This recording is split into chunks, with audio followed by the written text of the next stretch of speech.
So this video that you guys are about to see here from Ryan Grimm is really something else. You're going to see basically a supercut of all of the journalists talking to the White House press secretary.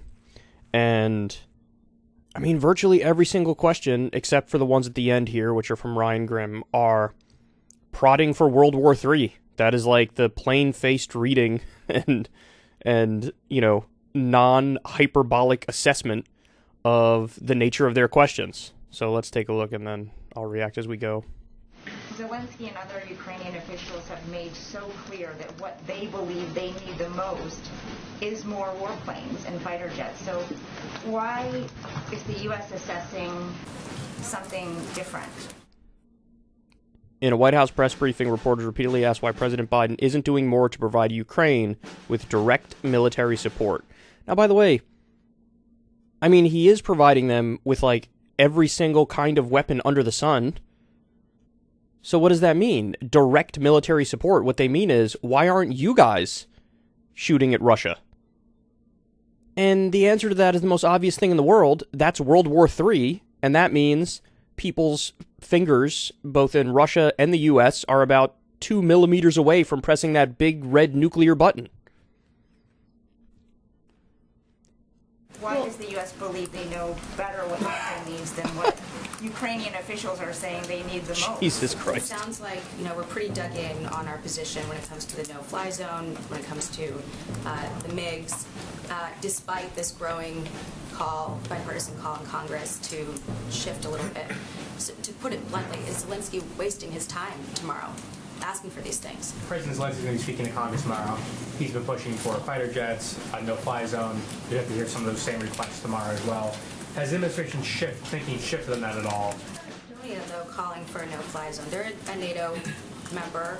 They share a border with Russia. How do we view their calls for a no-fly zone? Okay. By the way, we're just getting warmed up here. Like, this is just like a little sampling of what every single question was about. Okay? But let me answer that question real quick. The first one is obvious, about the no-fly zone. That's literally shooting Russian planes out of the sky. That is direct military confrontation between two nuclear-armed powers. That is World War III. That's why a no-fly zone is off the table. And everybody should be clear about that. Everybody should be upfront with that. There should be no flirting with it. It's just plain and simple, off the table. If you entertain it and you don't know what it is, that's one thing. It's still bad, but it's not the worst. If you entertain it and you know what it is, that's abysmal. That is like you have a cinder block where your brain should be. So that's the answer to that point. Now, the answer to the fighter jet one is a little more complicated, but it's still just as important. In order to give Ukraine fighter jets, they can't take off from Ukraine because Ukraine is currently under bombardment and siege by the Russian military. So you would have to have the fighter jets take off from Poland. Well, that can easily be interpreted by Vladimir Putin and Russia as the U.S. or NATO directly attacking the Russian military. Again, World War III. So those are the straightforward answers as to why we can't do those things, and they should be off the table. But every single question is asked like, hey, why don't we do these things? Well, you're in the media. You go figure it out. All of the pressure that the administration is feeling is from the right. There's no pressure like, hey, let's negotiate. Let's come up with some sort of deal. Let's de-escalate. Let's step back from the brink here. There's no pressure from that perspective. And again, that prods the administration to give in to what's now the conventional wisdom of, isn't a little bit of World War III a lovely idea? And on President Zelensky's address tomorrow, of course, he is expected to ask for more assistance, as my colleague noted. A lot of the U.S. positions on that haven't changed, as you just said, when it comes to the no-fly zone. But on the aircraft specifically, the Pentagon said last week that Secretary Austin said they do not support the transfer of additional fighter aircraft at this time. Is that still the United States' position? Would a strike in Poland on... It's also, I'm also just amazed that all of these people are in a phenomenally privileged position to be able to talk to the White House press secretary and try to get answers that are from the White House. And look at the level of question that they ask. Like, this is just, it's like pure idiocy. None of these are interesting. None of these are nuanced. None of these grasp the gravity of the situation. None of these are useful for the American public. It's truly astonishing. You could grab some random person off the street and put them in here, and they would ask much better questions than this. Supplies or anything really automatically be met with a military, a forceful response, or simply a conversation amongst allies about how to respond. There are reports that a Russian drone made its way into Polish airspace before going back to Ukraine and being shot down. Does a drone into Poland count? Former ambassador to Ukraine, Maria Ivanovich, has been quite outspoken recently, and she said we need to mitigate risk, but it's also true that not taking greater action comes with a risk as well, because Putin is a bully and he only understands strength. Is the president showing enough strength against Putin? Oh my God. Is the president showing enough strength against Putin? I mean, this is... I can't, guys. I can't deal with this shit. For the love of God, we sanctioned, like, the entire economy, and it is imploding. And they go, that's not quote-unquote strong enough. Like, what?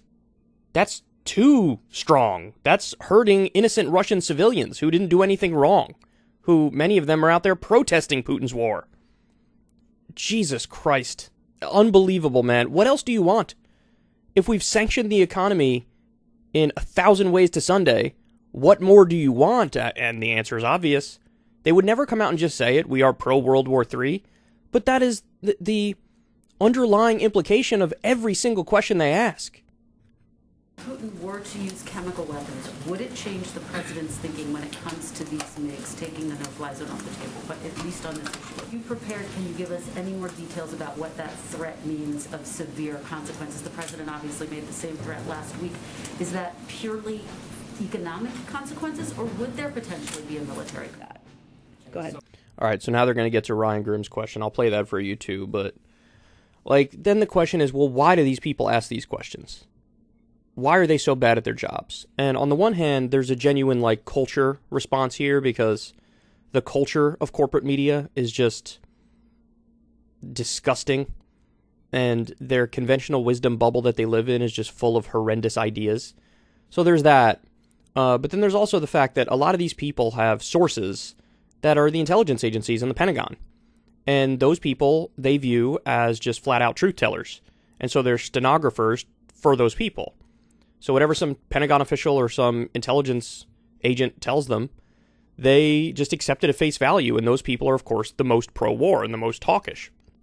And so that's another reason why all these people, you know, in seemingly relaxed tones are casually musing about, like, wouldn't it be great to directly get into a war with Russia? So now let's listen to Ryan's... Actually, before I get to Ryan Grimm's question, because he asked a more reasonable one, first let's go to... So look at this. Reporter, I want to go back to the MiGs. Psaki, well, we've spoken to it approximately 167 times. Reporter, here's 168. Unbelievable. Unbelievable. And I want to go back to the MiGs quickly and just be crystal clear about what you're saying, because when I asked the president about this earlier, he said he's not going to comment. He didn't say that it's not an option. So well, we've spoken to it approximately 167 times. So maybe Well, here's 168. Go ahead. Oh. Go ahead. There's a growing number.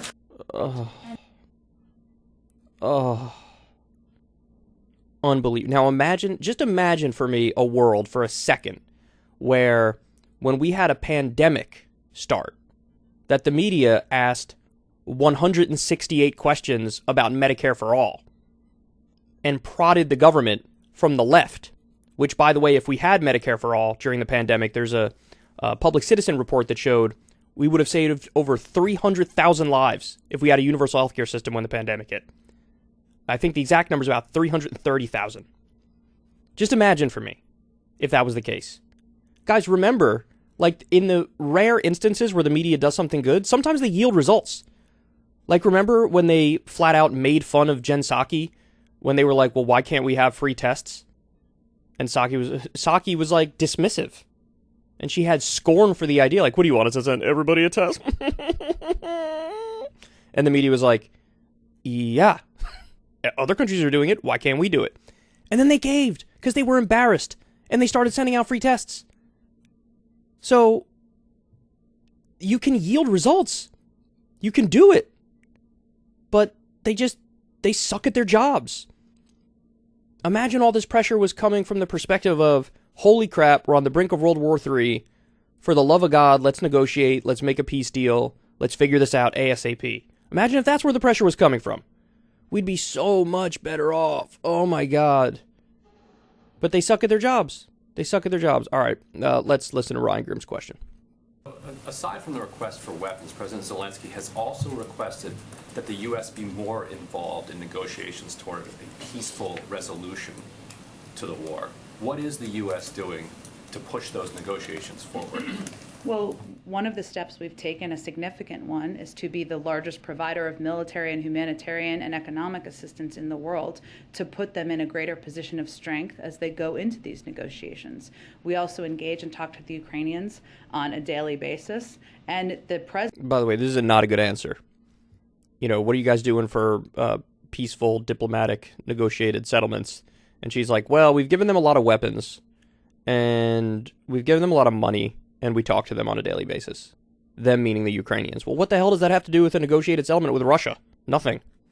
President and this national security team has rallied the world in being unified in their opposition to the actions of President Putin. So those are the steps we're taking. We also engage oftentimes before and after any conversations that any of these global leaders are having with both Russians and Ukrainians, and encourage them to make sure they're engaging with Ukrainians directly. Would Zelensky be empowered by the United States to reach an agreement with Russia and have U.S. sanctions released as a result? Well, he's the leader of Ukraine, so he's empowered to have a negotiation with Russia, and we're here to support those efforts.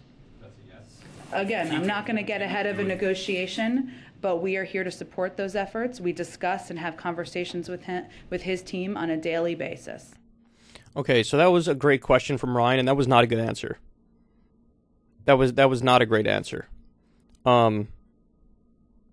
Run that back just for 1 second. Well, he's the leader of Ukraine, so he's empowered. Agreement with Russia and have U.S. sanctions. So the reason why this is an important question is because to provide an off-ramp, you have to have an incentive. So the incentive is, look, if you come to your senses, if you're reasonable, if you're no longer erratic, well, we can lift the sanctions. Like, we could have some sort of a negotiated peace agreement, and if you do right by it, Russia, we will lift the sanctions.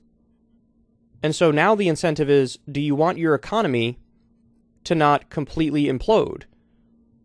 Do you want people to actually stay in Russia instead of fleeing and becoming refugees because they don't want to live under ruthless sanctions? So we will lift the sanctions if you do X, Y, and Z. Here are the terms of the deal. If you abide by the deal, sanctions are gone. Back to normal. That's effectively what Ryan Grimm is asking. That provides a powerful incentive for Vladimir Putin to think twice about what he's doing here. And basically the answer from Psaki is, you know, she doesn't entertain the idea of, like, lifting the sanctions. Okay, so then there's no incentive for him. Or at least not a good one. For him to want to reverse course.